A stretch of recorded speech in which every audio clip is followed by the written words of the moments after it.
Shalom, bendiciones a todos los hermanos de Teshuva y a todos los estudiantes del camino. Estamos contentos de seguir con esta serie de Éfeso en el contexto. Hemos estado leyendo el libro de comentario bíblico Lexam y hemos aprendido un poquito acerca del contexto cultural, contexto histórico, contexto geográfico de la ciudad de Éfeso. No hemos entrado a leer capítulo por capítulo, sino estamos viendo en sí cómo era el panorama, cómo era el contexto de la ciudad antes, durante y también después de la partida de Pablo. Tenemos que entender que Pablo estuvo 18 meses después de que él deja Corinto.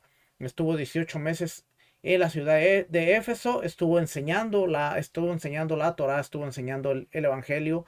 Y después, cuando él se va, empiezan a surgir ciertos problemas que después él tiene que mandar una carta de corrección. Pero antes de leer esa carta, tenemos que ver cómo era todo el contexto cultural. Ya vimos la localización de la ciudad, ya vimos el culto imperial, que era sumamente importante. Vimos como Artemisa, el templo Artemisa, era una de las obras más importantes que había en Éfeso, y la lucha que había entre Éfeso y las ciudades alrededor por ver quién tenía la primacía del culto imperial. Así es que es importante entender que antes de considerar un texto bíblico o el capítulo o la carta, tenemos que entender un poquito acerca de la arqueología, el contexto cultural, contexto histórico, contexto geográfico y el contexto del templo, si es que aplica a la carta que se está escribiendo, como por ejemplo Hebreos. No podemos leer Hebreos sin considerar mucho del contexto del templo y especialmente con lo que tiene que ver con Yom Kippur.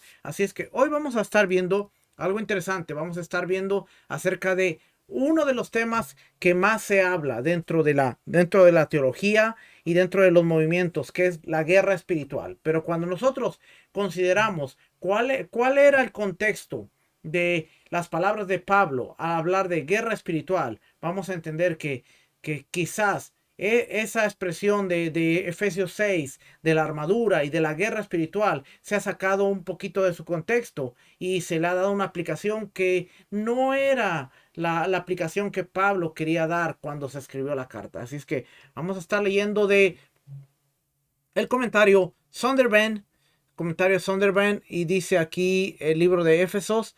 De hecho, vamos a ver aquí la guerra espiritual, pero vamos a ver aquí el clima espiritual del área. Vamos a leer un poquito aquí y vamos a darnos cuenta de cosas interesantes. Dice, hay algunos rasgos distintivos del entorno religioso de la zona que nos ayudan a comprender mejor los problemas de discipulado a los que se enfrentaban estos nuevos creyentes y por qué Pablo aborda ciertos temas y hace hincapié en otros en su carta.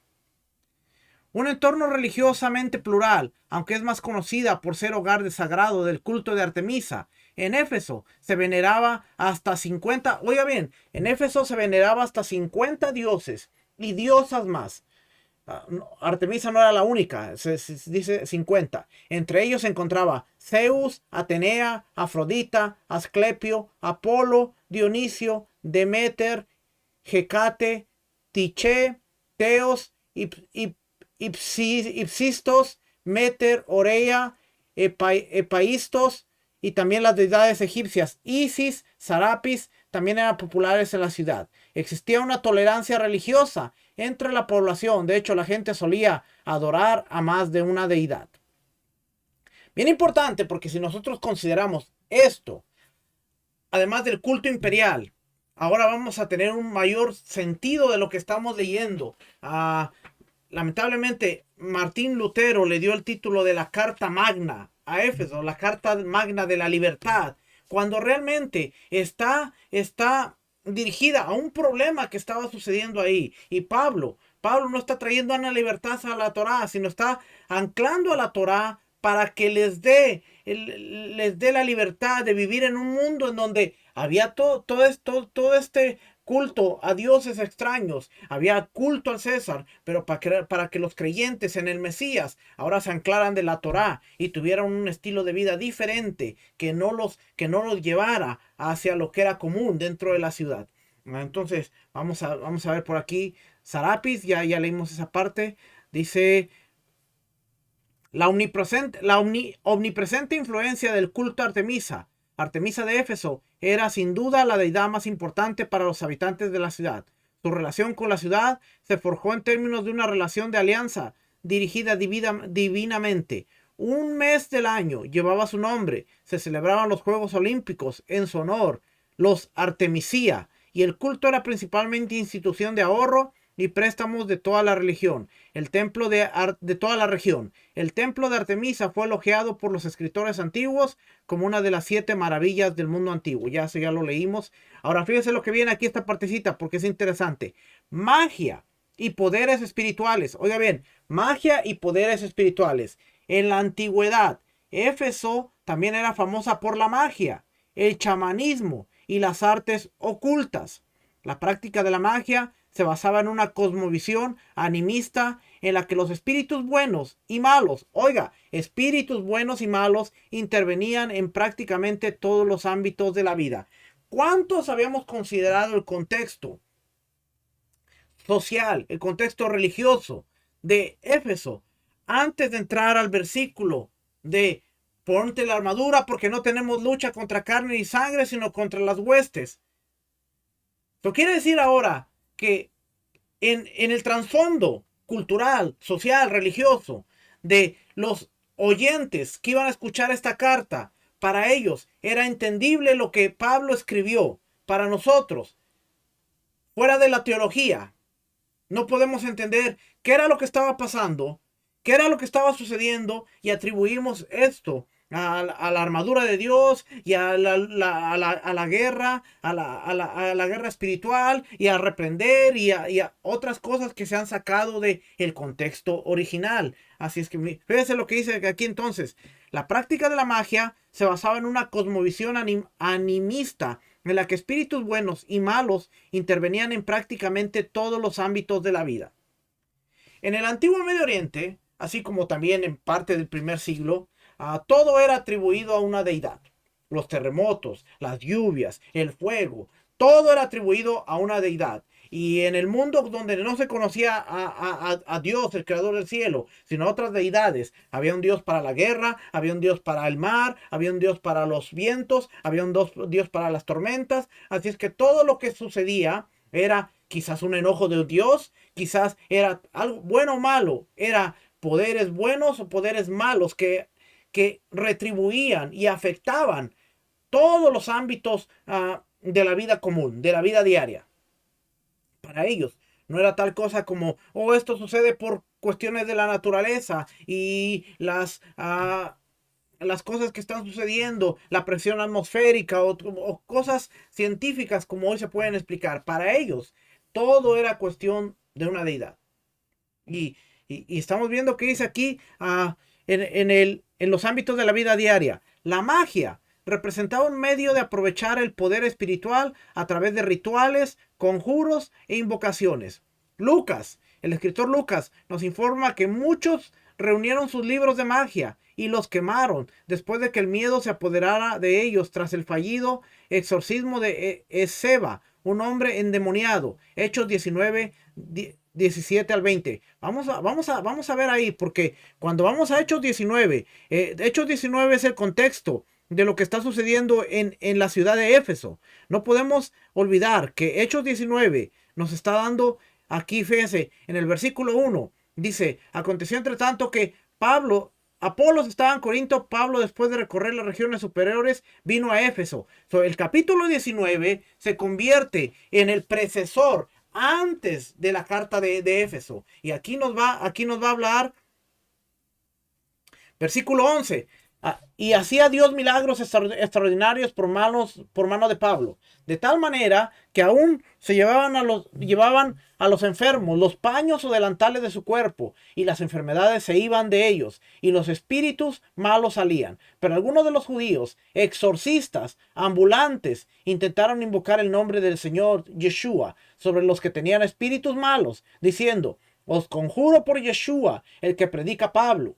Había 7 hijos de un tal Esceva, judío, jefe de los sacerdotes, que hacían esto. Pero respondiendo, el espíritu malo dijo: a Yeshua conozco y sé quién es Pablo, pero vosotros, ¿quiénes sois? Y el hombre en quien estaba el espíritu malo, saltando sobre ellos y dominándolos, pudo más que ellos, de tal manera que huyeron en aquella casa desnudos de aquella casa desnudos y heridos. Y esto fue notorio a todos los que habitaban en Éfeso, así judíos como griegos. Vamos a ver la palabra griegos. Aquí la palabra griegos dice Elen. Tenemos que ver esta palabrita que es interesante, porque vamos a darnos cuenta que griegos, griego gentil, griegos gentiles. Ok. Helénicos, pero son gentiles. Entonces está haciendo la distinción. Dice griegos, filisteos, griegos. Ok, vamos a ver algún diccionario. Porque a veces cuando está diciendo griego, griego no judío, pagano, griego no judío, gentil, pagano, griego gentil. Ok. Natural de Grecia, de la lengua y cultura Grecia. Okay. Es interesante ver todo esto porque a veces algunas otras versiones nos dicen versículo 10. Vamos a ver la Reina Valera actualizada. ¿Qué nos dice en ese versículo 10? Tanto judíos como griegos. Ok. La Biblia de Jerusalén. Quiero estar seguro. Habitantes de Asia, tanto judíos como griegos. Ok. O sea, nos está diciendo que eran griegos. Vamos a seguir leyendo por aquí. Dice, así judíos como griegos tuvieron temor todos ellos, y era magnificado el nombre del Señor Yeshua. Y muchos de los que habían creído venían confesando y dando cuenta de sus hechos. Así muchos de los que habían practicado la magia trajeron los libros y los quemaron delante de todos. Y hecha la cuenta de su precio, hallaron que eran 50,000 piezas de plata. Así crecía la palabra y prevalecía poderosamente la palabra del Señor. Dentro del trasfondo cultural de los que ahora son creyentes, están aceptando al Mesías y van a pegarse a la Torá, encontramos gente que practicaba la magia, hechiceros. Entonces ahora va a ser más sentido. ¿Por qué Pablo está escribiendo estas palabras en la culminación de su carta? Y vamos a regresar al contexto cultural. Entonces, Hechos capítulo 19 se convierte en una pieza importante, porque eso es el preliminar de lo que está estableciendo la congregación de Éfeso. Y va a crecer. Pablo se va y empiezan a surgir problemas. Y luego Pablo tiene que escribir la carta. Y por eso, fíjese, si no entendemos estas cositas, no vamos a entender. Y estoy brincando de aquí para allá, pero quiero que usted vea muchas cositas. Por eso, en el capítulo, y discúlpeme, me fui para Génesis. No sé qué fui a hacer a Génesis, pero por eso, capítulo 2 dice de Efesios 2: y él nos dio vida a vosotros cuando estabais muertos en vuestros delitos y pecados, en los cuales anduvisteis en otro tiempo, siguiendo la corriente de este mundo, conforme al príncipe de potestad del aire, al espíritu que opera en los hijos de desobediencia, entre los cuales también todos nosotros vivimos en otro tiempo, en los deseos de nuestra carne, haciendo la voluntad de la carne y de los pensamientos, y éramos por naturaleza hijos de ira, lo mismo que los demás. Pero Dios, que es rico en su misericordia, por su gran amor con que nos amó, aun estando nosotros muertos en pecados, nos dio vida juntamente con Mashiach. Por gracia sois salvos, y juntamente con él nos resucitó, y asimismo nos hizo sentar en los lugares celestiales con Mashiach Yeshua, para mostrar en los siglos venideros las abundantes riquezas de su gracia en su bondad para con nosotros en el Mesías Yeshua. Porque por gracia sois salvos por medio de la fe, y esto no es de vosotros, pues es don de Dios, no por obras para que nadie se gloríe, porque somos hechura suya, creados en Mesías Yeshua, para buenas obras, las cuales Dios preparó de antemano para antes de que anduviésemos en ellas. Por tanto, acordaos que en otro tiempo vosotros los gentiles, en cuanto a la carne, eras llamados sin circuncisión por la llamada circuncisión hecha con mano en la carne. En aquel tiempo estaba sin Mashiach, alejados de la ciudadanía de Israel y ajenos a los pactos de la promesa, sin esperanza y sin Dios en el mundo. Pero ahora en el Mesías Yeshua, vosotros que en otro tiempo estabas lejos, habéis sido hechos cercanos por la sangre del Mesías, porque Él es nuestra paz, que de ambos pueblos hizo uno, derribando la pared intermedia de separación. Y sigue diciendo aquí, ¿ve? Pero está hablando de que hubo una reconciliación. ¿Ok? Entonces regresamos al Sunderland. Dice, su relato demuestra la dificultad que tenían los nuevos creyentes para apartarse completamente de sus prácticas anteriores en el proceso del discipulado. Habría sido tentador para ellos seguir utilizando encantamientos mágicos e invocar a otras deidades y espíritus ayudadores por cuestiones de la vida cotidiana. Oh.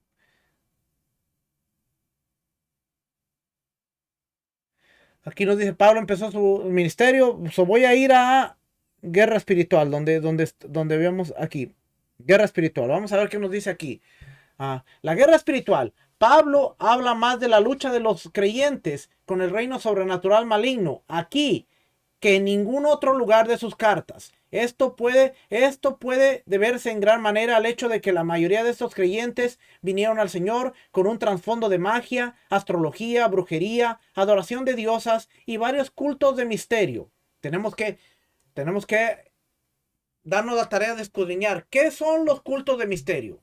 ¿Qué es la religión de misterio en el primer siglo? Y usted se va a dar cuenta de que entonces ahora hace sentido. Porque en ninguna otra carta habla como si está hablando en Éfeso de los poderes de maldad y de los lugares celestiales que nos sentó y de una lucha celestial. Porque esta gente practicaba esto, tenía el conocimiento, tenía el entendimiento y ahora le está diciendo en el Mesías.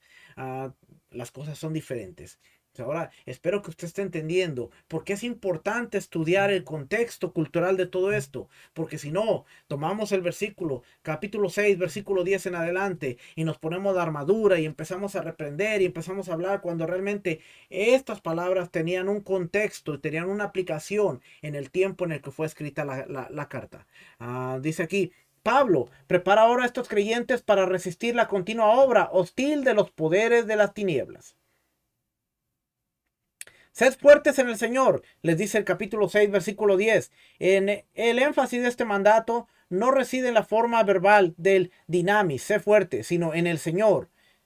No en el ser fuerte, sino en el Señor, que es el que da la fortaleza. Los habitantes de esta zona conocen bien el poder espiritual, pero han estado acostumbrados a recibirlo por medios equivocados, a través de espíritus ayudantes, encantamientos, rituales, fórmulas e invocaciones a sus dioses y diosas. Dios desea fortalecer a su pueblo mediante una relación dinámica con el Señor Yeshua HaMashiach. Vístete con toda la armadura de Dios. Pablo desarrolla su exhortación a fortalecerse en el Señor utilizando la imagen de la armadura de Dios. La palabra que utiliza, armadura completa, panoplia, nunca aparece en el Tanakh, en el Antiguo Testamento, pero sí en la literatura sapiensal judía. Los intérpretes se han fijado a menudo en el soldado romano y su equipo como telón de fondo, pero para la descripción que hace Pablo de los 6 elementos de la armadura que se enumeran en el capítulo 6, versículo 14 al 17. Sin embargo, cada uno de los elementos que Pablo enumera es un elemento de la armadura de Dios. Cada uno de los elementos que Pablo enumera se encuentran en el Tanakh, en el Antiguo Testamento, especialmente en el libro de Isaías. Vea el gráfico, ya lo llevo para allá. También llama la atención que Pablo no menciona las armas típicas de los soldados romanos. Es como la jabalina, pilum y las grebas, armaduras para las piernas. Es importante no sobreinterpretar las metáforas, sino centrarse en los dones espirituales y las virtudes asociadas a ellas. Interesante. ¿Ok? Dice la gráfica. Aquí está la gráfica. Vamos a ver si la traduce aquí. Imágenes de guerra espiritual. Imagen, fondo y armadura espiritual. Cinturón abrochado de la cintura. Viene del versículo 5 del capítulo 11 de Isaías. Será la justicia, cinto de sus lomos. Y la fidelidad, ceñidor de su cintura. La arma es la verdad. Después viene la coraza. Isaías 59, 17. Pues de justicia se vistió como una coraza, con yelmo el arma de la justicia. Ahora estamos hablando que la armadura espiritual realmente contiene la verdad, la justicia. Luego viene 3. Los pies encajados. Isaías 52:1. Cuán hermosos son sobre los montes los pies del que trae alegres nuevas, del que anuncia la paz, del que trae nuevas de bien, del que publica la salvación, del que dice a Sión, tu Dios reina, del que dice a Sión, tu Dios reina. ¿Cuál es el arma? El evangelio de la paz. La Besorá de Shalom, el evangelio de la paz. 4, el escudo. Viene de Isaías 21:5. Ponen la mesa, extienden tapices, comen, beben, levantaos, príncipes, ungid el escudo. Salmo 35:2. Echa mano al escudo y al paves y levántate, me ayuda. 23 veces en el Antiguo Testamento se habla acerca del escudo. Y esto tiene que ver con la fe, la confianza en Dios, la emuná. También fe, emuná, es fidelidad. Estamos hablando de verdad,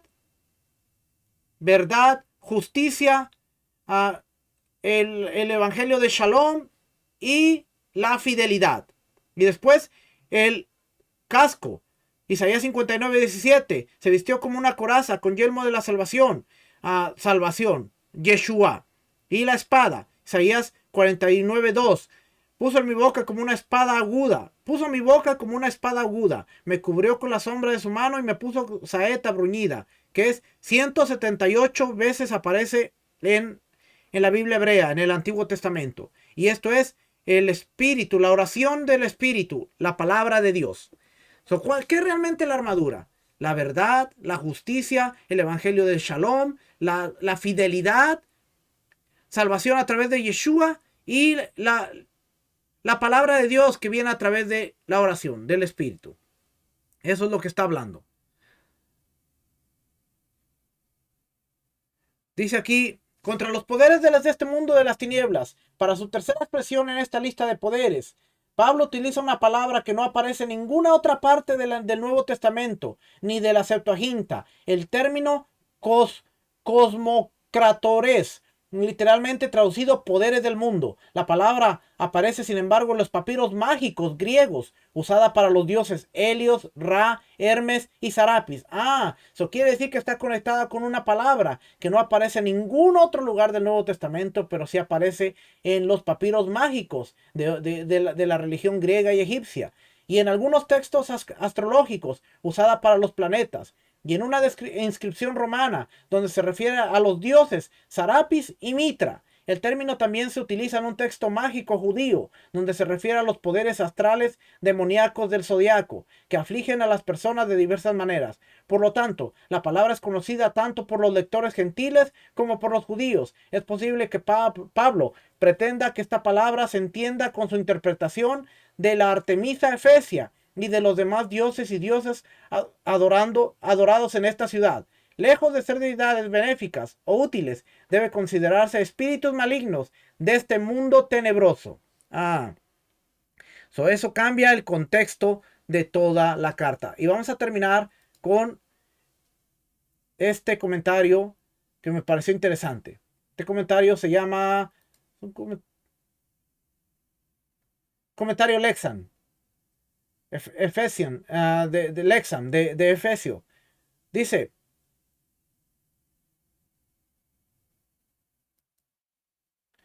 bueno, este comentario nos está diciendo que también se refiere a Isaías 59 del versículo 15 al 21.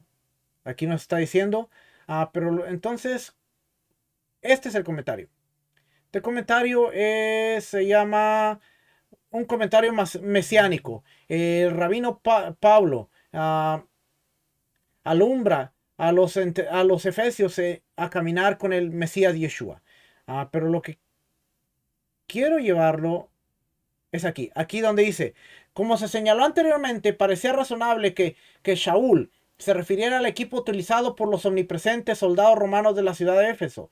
Una analogía adecuada si se considerara de una batalla militar y el equipo necesario. Sin embargo, hay otra buena analogía. Shaul Rab Shaul citará ahora una serie de referencias en el Tanakh para respaldar su enseñanza, la mayor parte de las cuales tratan con las vestiduras del sumo sacerdote de Israel. Estas vestiduras de las que se habla en la Torá tienen una gran aplicación a la batalla del mundo espiritual. Ten el cinturón de la verdad abrochado a la cintura. Algunas de las siguientes citas bíblicas no solo se aplican a los Kohanim, sacerdote de Israel, sino al ministerio del propio Mesías. El gran sumo sacerdote, por ejemplo, se dice que la primera pieza del equipo es el cinturón de la verdad. Tal cinturón o faja sería equipo especial tanto para un soldado como para un sacerdote judío. Un soldado necesitaría de un cinturón para asegurarse de que su vestimenta no sería un estorbo en la batalla. Desde el punto de vista bíblico, este hecho se encuentra en la expresión común ceñirse los lomos, que significa atarse la ropa suelta para poder trabajar sin impedimentos. Tal cinturón sería necesario también para el intenso trabajo del sacerdote. La Torá habla de una faja hecha de lino fino y azul. Éxodo 28, 39, del 39 al 43. El fajín era práctico y también simbolizaba la vocación espiritual de levita, trabajar para el reino celestial. Como texto de prueba, el rabino Shaul cita un pasaje sobre el cinturón de la verdad que llevará el Mesías cuando venga a gobernar Israel. Isaías 11:5. Nosotros, como sus seguidores, debemos tener la verdad como un cinturón si queremos que nuestra guerra no se vea obstaculizada. Justicia, la coraza, ya se la leí. En el judaísmo, el corazón simboliza el ser interior de cada persona y necesita protección. De manera diferente, la coraza del sacerdote también era esencial para su protección. En su caso, no se trataba de los órganos físicos del cuerpo, como la esencia espiritual del alma. Después, no es sorprendente que la Torá exija que el sumo sacerdote lleve un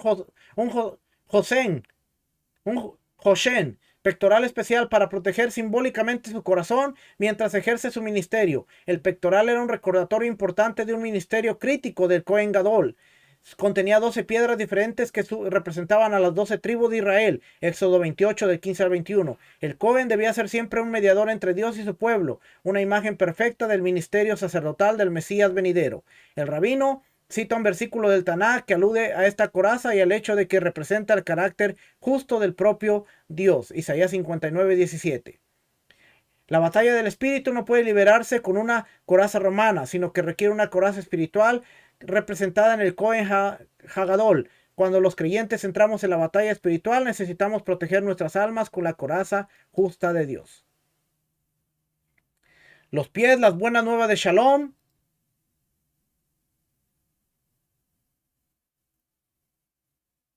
Una vez más, el rabino muestra su afinidad con el rollo de Yeshayahu, Isaías, al citar el pasaje que habla de la buena nueva en nuestro calzado en lugar de los zapatos. Isaías 52:7. No es de extrañarse que todo el mensaje del Brit Hadashah, Nuevo Testamento, se llame buenas nuevas para todos los pueblos. Yeshua pagó el precio de traer Shalom a toda la humanidad y su Padre del cielo. A su vez, nos dice que vayamos a la batalla espiritual no con sandalias de clavos ni sino caminando en el Shalom de Dios. La confianza, la emuná, un escudo militar, una parte importante en el ornamento de un soldado. El sumo sacerdote no tenía escudo, sin embargo, era sabido que Dios era el escudo de defensa para todos los que caminaban con él.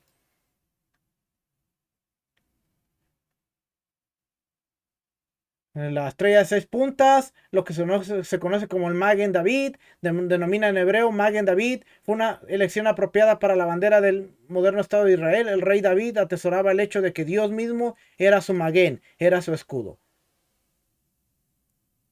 El rabino Shaul recuerda a los efesios que necesitaban llevar el escudo de Dios en sus batallas espirituales. Del mismo modo, nuestra confianza en Yeshua garantiza nuestra protección contra las flechas encendidas del maligno. Y prácticamente sigue leyendo aquí y lo está conectando con el Tanakh, como vimos.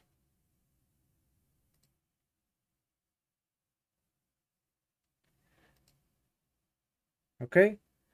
Y prácticamente eso era lo que quería enseñarle al día de hoy. Prácticamente era esa partecita de entender. Si no entendemos el contexto, el contexto cultural, social, religioso, ¿cómo pretendemos tomar un versículo? Y no, vístete de la armadura y vamos a hacer guerra espiritual. Y hay a cantos, hagamos guerra espiritual y hoy le damos más sentido a la guerra espiritual que a lo que representa la armadura, como vimos, verdad, justicia, fidelidad, evangelio de shalom. Y para tener shalom es que tenemos que hacer la voluntad del Padre para que tengamos shalom en la vida. Si no hacemos la voluntad del Padre, no va a haber shalom en nuestra vida. Entonces todo está conectado con la Torá. La Torá como un estilo de vida que nos va a vestir apropiadamente para vivir perfectamente, para vivir adecuadamente y por ende entonces estemos firmes para luchar contra lo que venga en nuestro diario vivir. No es lo mismo aplicar este versículo al entendimiento de los dioses de Zeus, Artemisa, Poseidón, Apolos, todo lo que la cultura del momento entendía, y nosotros que queremos verlos a través de un lente teológico, a través de un lente espiritual, que muchas veces se ha ido muy lejos de lo que era el original. Pero seguimos estudiando, seguimos aprendiendo, no crea nada, vaya, valídelo, verifíquelo, estúdielo, y usted se va a dar cuenta de que la Biblia misma puede explicarse sola. Así es que seguimos aprendiendo. Si usted no es parte de nuestros estudios, conéctese con www.teshuva.tv o también a tesorosdeltemplo.com y siga estudiando junto a nosotros para seguir creciendo, seguir aprendiendo cada día y seguir entendiendo la escritura en su contexto. Nos vemos hasta el próximo video. Que el Eterno les bendiga, el Eterno les guarde. Shalom, bendiciones. Shalom.